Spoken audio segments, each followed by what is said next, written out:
Bok.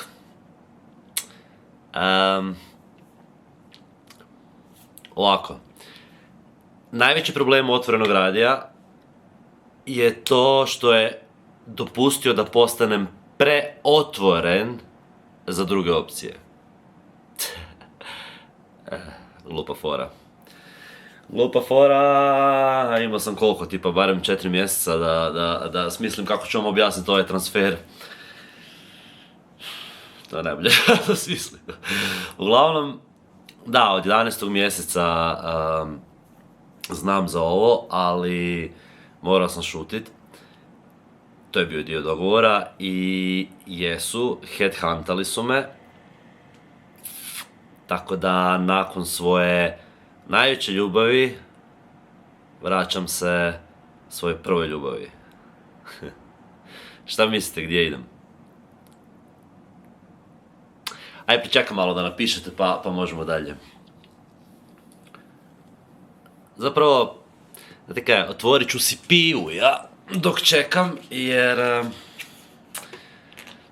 mislim da želim ovo odraditi opušteno. Mislim, kao, nije da se moram opravdat, nije to, ali imam osjećaj da vam dugujem objašnjenje. A i zanima vas, tako da želim da znate i moju stranu priče. I zapravo posežem za ovim standardnim, stereotipnim, muškim samopouzdanjem. Čisto iz razloga jer mi je jako teško pričati o ovome. I živjeli. Mislim, odluka nije bila laka. Jako sam se klackao. Došao je neki trenutak gdje se više nisam na Otvorenom osjećao kao doma. Isto tako,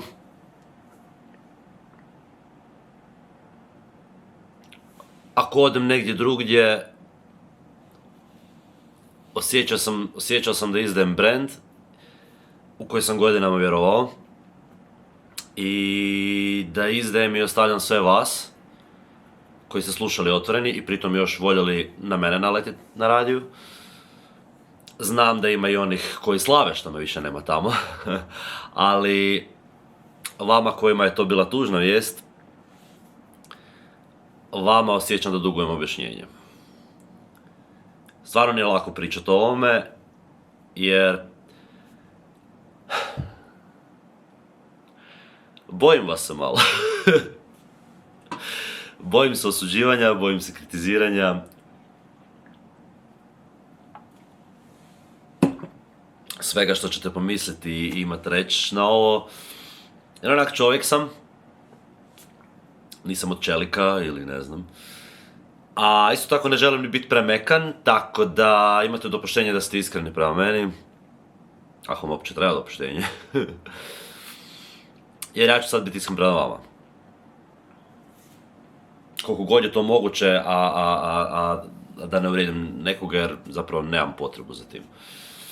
Samo što uvijek se neko nađe uvrijeđen i onda ne znaš kako to handlati. Koliko smo sad opušteni? Jesmo opušteni? Ako smo dovoljno opušteni, ja bi se opustio još malo jer čovjek sam, da ne mislite da sam savršen. I nismo u autu sada, doma smo u mom podrumu, u mom main cave-u, pa kao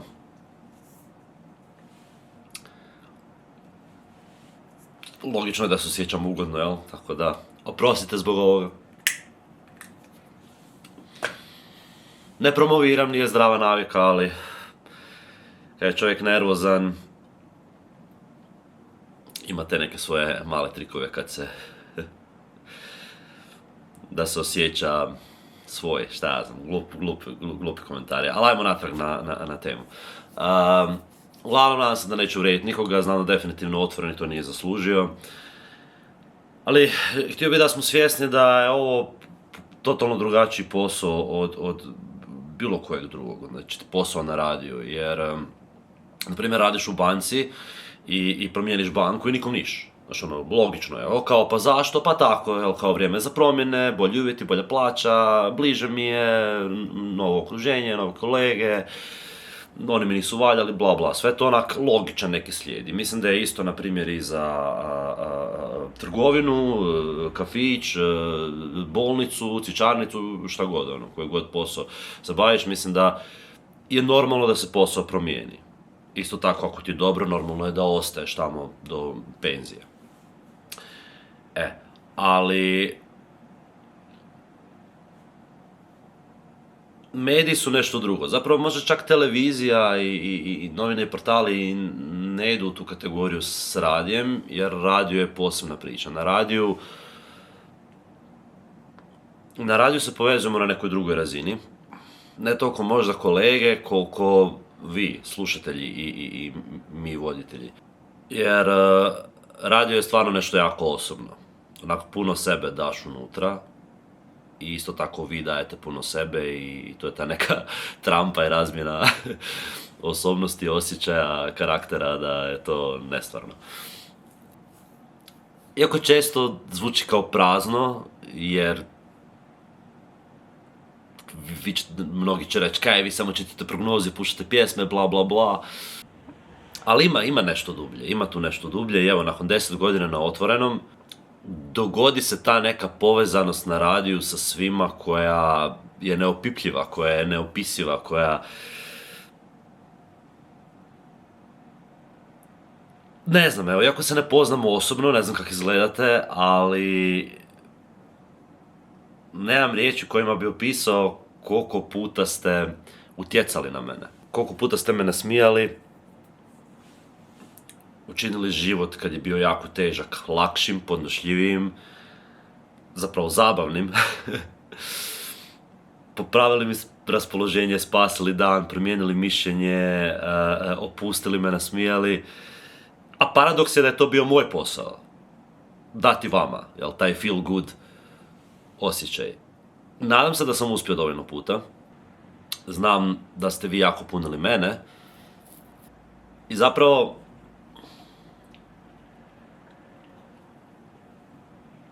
Kad sam gledao vaše komentare na Instagramu, na objavu oko mog odlaska, onak zaplakao sam malo. Stvarno jesam, jer... Ja sam se osvijestio valjda da sam ostavio traga i koliko god je taj trenutak bio težak, bio je jer su emocije proradile. Zbog vas. I osvijestio sam se da sam ostavio traga i da sad odlazim iz toga. Bam. Taj dio nije bio lak. I kao, iako nisam gotov s Eterom, iako ćemo se slušati dalje, svejedno dotaknuli ste me. Opet. I hvala na tome. Hvala na podršci i nadam se da mogu računati dalje na nju. I onak, ovo je dosta veliko za mene, za nekoga ko je slučajno završio na Trend radiju, u Eteru, u Karlovcu, tamo negdje oko 2013. 2014. Stvarno slučajno, nisam to nikad htio, jer sanjao sam o nekim poslovima u kreativnim agencijama, kao grafički dizajner po struci, sa velikim interesom za produkciju. Ali nekako radio me pozvao i svidjelo mi se. Da. U to vrijeme Antena Zagreb je bila moja religija.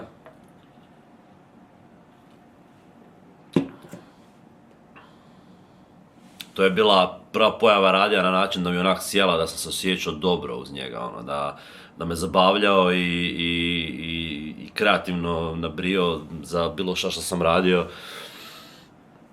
Umjesto, prije kad bi slušao radio pa si zabrinut za cijeli svijet, za sebe, za život, ono, koji kurac.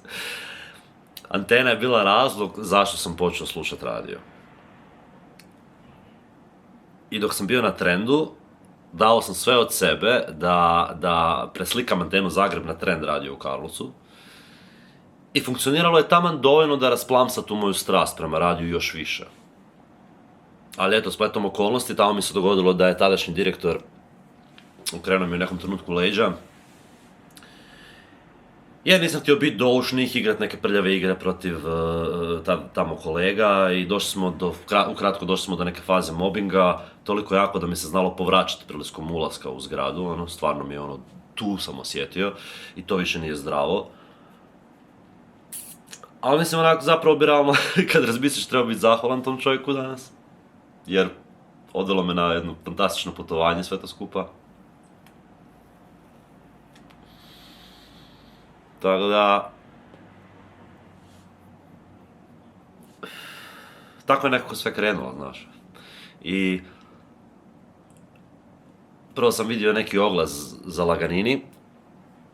FM. A, ne sjećam baterije, pa fuck. Kak sam to loše napravio. Treba mi, šta mi treba? Pauza prvo. Uglavnom, di smo stali, valjda je sad kamera spojena, punjač, okej. Ne sjećam se di smo stali, ali mislim da sam pričao da sam se tamo prijavio za Laganini FM. I uglavnom, poslao snimku, prošao u završni krug i kao na kraju nisam dobio posao jer sam imao posao, oni mi nemaju za ponuditi poziciju, nego su tražili neki kao backup ako im neko zatreba nekada i sad ja onak tužan, razočaran u život i sve. Šta ću, vratio se natrag Karlovac i nastavio trpiti mobbing i to. I u nekom trenutku vidim na fejsu oglas za otvoreni radio. I poslao isto snimku, zvali me na razgovor, ponudili mi vikend šihtu. I ja sam bio presretan. Ali kao nije baš idealno, znaš putovat Karlovac-Zagreb za vikend šihtu koja se priprema tamo, četvrtkom i petkom, za praktički studentsku satnicu. Nije zvučalo dobro. Nije baš bilo matematike, ali onak, jel tko ostavi sigurnu plaću i prijavu za stalno, zbog nekog lošeg osjećaja, za jedan možda i rad vikendom. Tako da nije bilo nikakve logike, ali toliko jako sam se morao maknuti s trenda, osjećao sam to, da moram to i da moram dokazati nešto sebi. Tako da zapravo nisam dugo razmišljao. Shvatio sam što je najgore što se može dogoditi. Ali ako ne uspijem, vratit ću se doma, tražiti nešto drugo, ali... Bilo je dobro. Da, bilo je dobro i bilo je jako dugo je bilo dobro. Nije bilo lagano, ima tu puno rada iza samog etera, posebno učenja, što god netko mislio, nije to samo da digneš mikrofon i pričaš, jer ne znam, voliš pričat, Ali mislim da se sve isplatilo, da je dobro ispalo i pogotovo kad se zaljubiš u radio i u brand, a ja sam bio zaljubljen u Otvoreni. Iako mi zapravo nije bio prvi izbor, ako ćemo iskreno, znaš, jer Antena je bila moja ljubav tada, ali oni nisu tražili. A ovo mi je bilo kao nešto utješna nagrada i jednostavno mi nije bio dovoljno jak, zabavan, usudio bi se reći i poznat, meni barem, tada, ali mi smo ga izgradili. Jesmo, znači, Otvoren je postojao dugo prije i bio jak i sve, ali ovaj Otvoreni, kakav znate, mi smo izgradili. Posložila se jedna super ekipa koja je čvrsto zauzela poziciju broj 1 u Hrvatskoj s Otvorenim i dugo držala i branila tu poziciju. Stvarno dugo. Tako da, ne mogu reći da nisam volio Otvoreni. Čudna je to kombinacija osjećaja. Ali sam brzo zaboravio na Antenu. To da. To da, i isto tako 2015. kad sam došao, vrlo brzo, u roku, ne znam, nekoliko mjeseci, nešto manje od godinu dana, sam se pozdravio s vikendom i završio u tjednoj šihti. Radno vrijeme uz otvoreni od 10 do 2. Družili smo se i radili zajedno svaki radni dan. I bilo nam je super. Bilo je jebeno. Sve dok više nije. Jer nekad pred kraj je sad onako postalo zapravo dosta obično. Znaš. I osjetio sam u nekom trenutku da sam se uljuljio, da nemam više force, da više nije to. I onda uvijek kriviš nekog drugog, te mi se život promijenio, te bolesti, te djeca, novi ritam života, pa na poslu ne valja ovo, ne valja ono, uvijek, znači počinješ tražiti greške, a kad počneš tražiti greške, vrijeme je, znaš I često bi mi se promijenio taj osjećaj na licu mjesta kad uđem u studio, zbog slušatelja. Znači, vi ste mi dali force. Ali nije dobro kad se dugoročno oslanjaš samo na druge. Znači, moraš više davati ti. Jel? Moraš rasti, moraš razvijati se. A po meni nije bilo na vidiku na otvorenom nikakvih takvih nekih scenarija. Neke koje bi me zadovoljile. Mi smo doslovce kruzali u nekom trenutku bez ikakvih trzaja i promjena i problema i onda se u nekom trenutku dogodila neka izmjena na vrhu.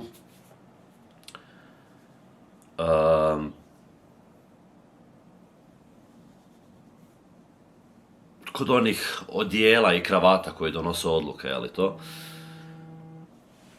I iskreno veselio sam se tome jako, zato što onak može biti samo bolje, ali trebali su nam neki novi izazovi, neki novi drive, neka motivacija, podražaj svima nama na otvorenom. Tako da stvarno sam se veselio tome, vjerojatno i previše, jer sam se brzo i razočarao. Veliki problem je kad na poslu znaš više o svom poslu od svog nadređenog, evo, ajmo to tako reći. Mislim da se možemo poistovjetiti s tim. A recimo nisi tip osobe koji će se poklopiti po ušima i onak samo dolaziti na posao, jer kao okej je. I koliko god sam se trudio otupit, više nisam mogao i na kraju dana slušatelji će reći onak tipa kaj je ovo Maradinu, ono, neće niko reći, njemu je sigurno neko rekao da tako radi, znaš, kao. I tako da sam shvatio da se sve to nešto samo u meni gomila i zbraja i shvatio sam da ne rastem, da stagniram.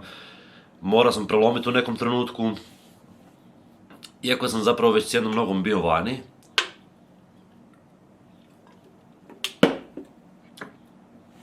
Nisam bio spreman pozdraviti se s radijem. Pa sam tražio večernju šihtu. Kao maknut ću se iz fokusa i dalje ću raditi to što volim. Žena me podržala, kao, iako nam to mijenja dosta raspored, dogovorili smo se da ćemo moći funkcionirati. Našli smo način, jer vidjela je da sam nesretan ovako. Jako brzo smo shvatili da ne funkcioniramo, jer stiglo je drugo dijete, opet se raspored promijenio, ona je na večer sama, s njih dvoje, uskladiti ih, uspavati, to bilo je sve trgalo ju je. Tako da bilo je pitanje vremena kad će sve to puknut i kad bi se stvarno pozdravio s eterom. I tako negdje u nekom trenutku je svemir čuo i uključila se viša sila i prišli su mi, posjeli me na kavu. Rekli su mi što vole kod mene, rekli su mi što ne vole kod mene, što im treba, što mi mogu ponuditi. Otvorili mi oči da možda imam još force, da imam još prilike razvijati se. I jednostavno, s obzirom kako se sve to naslagalo, jedno na drugo, shvatio sam da je to možda jedini logičan put za mene, Shvatio sam da koliko god bio zaljubljen u otvoreni, to više nije isti otvoreni. i da se zapravo nismo vjenčali i ćeo biti lojalan i vjeran nečemu ko nije lojalan i vjeran prema tebi. Ako možete shvatiti što ću reći. Uglavnom, prihvatio sam poziv svoje prve ljubavi i rekao, ajmo probat. Možda je to.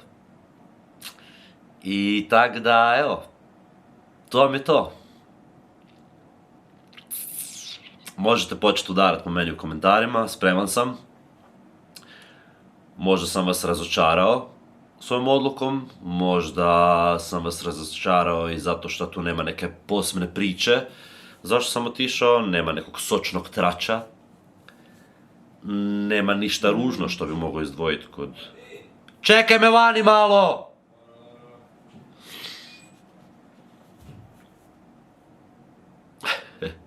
Prekinut sam dok slijam, došao bratić na kavu. Uglavnom, nema ništa ružno što bi mogao izdvojiti kod Otvorenog. Sve je ovo zapravo normalno što se događa u poslovnom svijetu, samo što se mi s radija jako vežemo za slušatelje i to dodatno onda otežava ovakve stvari. Ali generalno, u onom trenutku kad mi je to najviše trebalo,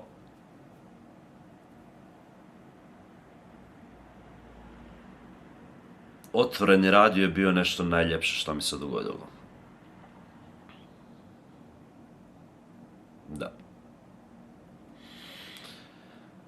Ljudi tamo su bili jako dugo meni velika obitelj, prijatelji, zajedno smo prošli neke najljepše trenutke u najbitnijoj fazi života, pa i neke najgore.